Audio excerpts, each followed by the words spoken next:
말씀의 식탁 하루 한 장 레위기 묵상 레위기 제17장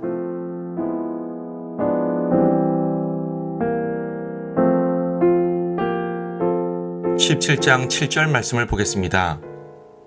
그들은 그들이 음란하게 숭배했던 마귀들에게 그들의 희생제물을 더 이상 바치지 말지니 이것은 후대에 걸쳐 그들에게 영원한 규례니라 하셨느니라. 17장은 레위기의 전반부가 마무리되는 장입니다. 전반부, 즉 희생제와 연관된 규례를 마무리하시면서 마귀들에게 희생제를 바치지 말라고 하십니다. 어찌 보면 이 부분이 가장 중요한 내용입니다. 이스라엘은 하나님의 택함받은 백성으로서 오직 하나님만을 섬겨야 합니다. 이집트에 있었을 때 그들은 우상을 숭배했었습니다. 앞으로 들어갈 가나안 땅도 우상 숭배 지역입니다. 그들은 온전한 성별로서 하나님께만 경배를 드려야 합니다. 이방신들은 마귀들이며 하나님은 그들에게 희생제를 드리는 것을 엄격히 금지하셨습니다. 그런데 여기서는 단지 우상 숭배를 금하는 차원이 아닙니다. 우상 숭배의 방식으로 하나님을 섬기는 것도 금지하셨습니다. 무엇보다 여기서는 성막으로 가져와서 제물을 바치라고 하십니다. 아무 데서나 함부로 제물을 드리지 말라는 것입니다. 신명기에선 조금 더 구체적으로 오직 주 너희 하나님께서 자기 이름을 두시려고 너희의 온 지파 가운데서 선정하실 곳, 즉 그분의 처소를 너희는 찾을 것이요 라고 말씀하십니다. 이 말씀은 예루살렘 성전을 예언한 것이며 성전이 세워지기 전까지는 성막에서 예배를 드려야 했습니다.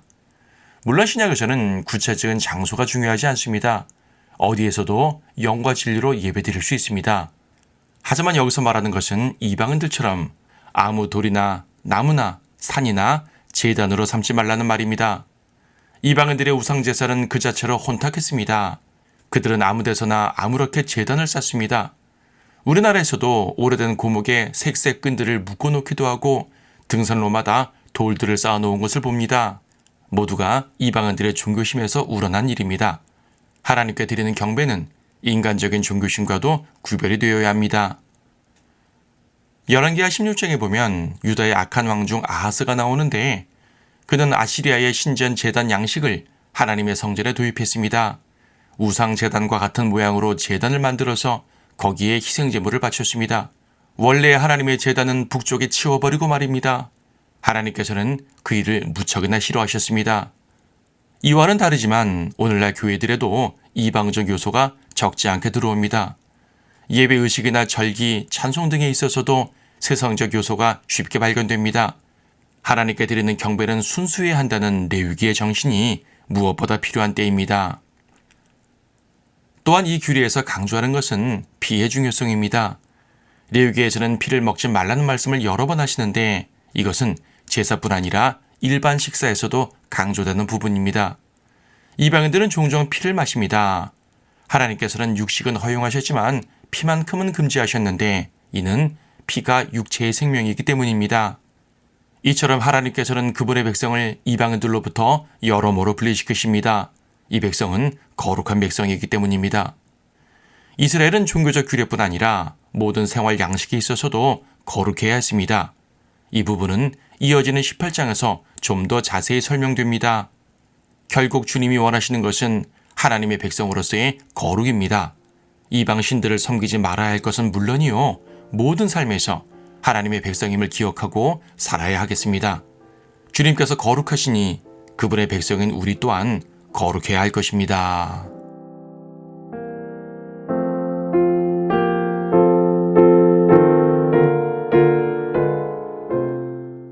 레위기 17장.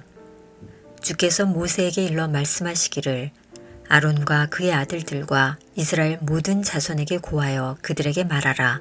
이것이 주께서 명령하신 것이니 말씀하시기를 이스라엘 집에 있는 사람은 누구든지 소나 어린 양이나 염소를 진영 안에서 잡든지 진영 밖에서 잡든지 그것을 회중의 성막문에 가져와서 주의 성막 앞에서 주께 제물로 바치지 않으면 그 피가 그 사람에게로 돌아가리라. 그가 피를 흘렸으니 그 사람은 자기 백성에게서 끊어지리라. 이는 이스라엘 자손으로 그들이 들판에서 드리는 그들의 희생 제물을 가져오도록 곧 회중의 성막문으로 주께 가져와서 제사장에게 주어 주께 화목 제물로 드리도록 하는 것이라. 제사장은 회중의 성막문에서 주의 제단 위에 피를 뿌리고 그 기름은 주께 드리는 향기로운 냄새로 태울지니라. 그들은 그들이 음란하게 숭배했던 마귀들에게 그들의 희생 제물을 더 이상 바치지 말지니 이것은 후대에 걸쳐 그들에게 영원한 규례니라 하셨느니라. 너는 그들에게 말하라. 이스라엘 집에 있는 사람이나 너희 가운데 기거하는 타국인들 중에 번제와 희생제를 드리는 어느 누구라도 회중의 성막문으로 그것을 가져가서 주께 드리지 않은 그 사람은 자기 백성 중에서 끊어지리라. 이스라엘 집에 있거나 너희 가운데 기거하는 타국인들 중에 있는 어느 누구든지 어떤 종류의 피라도 먹는 자는 내가 피를 먹는 그 혼을 대적하여 내 얼굴을 두고 그를 그의 백성 중에서 끊으리니 이는 육체의 생명이 피에 있음이라. 내가 그것을 너희에게 주어 제단 위에서 너희 혼들을 속죄케 하였나니 이는 혼을 속죄케 하는 것이 피이기 때문이라.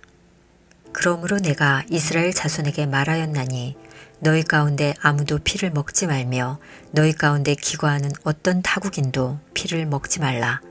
이스라엘 자손이나 너희 가운데 기거하는 타국인들이나 어느 누구라도 먹을 만한 짐승이나 새를 사냥하여 잡으면 그는 그 피를 쏟아버리고 그것을 흙으로 덮을지니라.